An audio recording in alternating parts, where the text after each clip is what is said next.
Nu tänkte jag visa hur min skolväska är. Jag har 2 skolväskor. Eller jag har fler när jag använder 2. Här har jag en lite finare bit.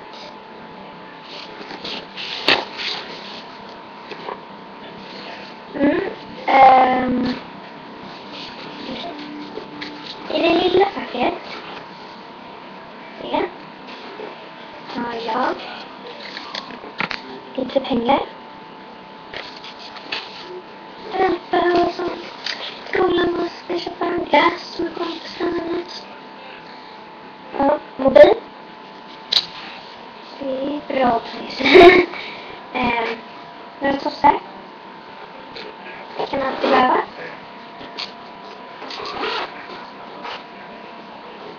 I det stora paket har jag den här delen. En parfymflaska. Det är en plast. Den kan inte sätta. En penna.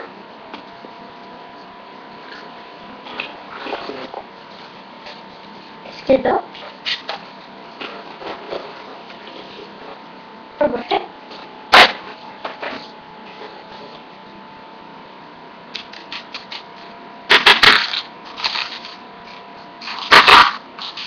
Pastiller. Så att andra kan kanske. En stuppboll.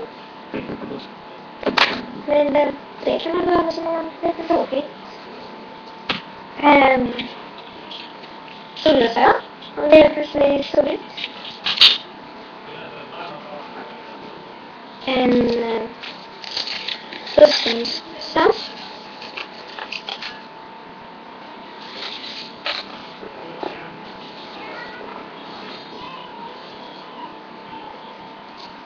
Och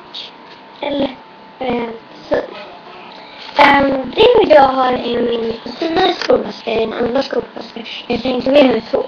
Men till exempel på fredagar får vi alltså läxor. Så på fredagar kan jag alltid med en större väska med väskorna. Eller läxorna. Annars har jag med min lilla, den här gulliga.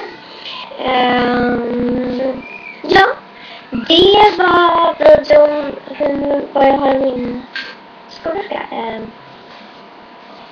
Ja, det var det. Hej då!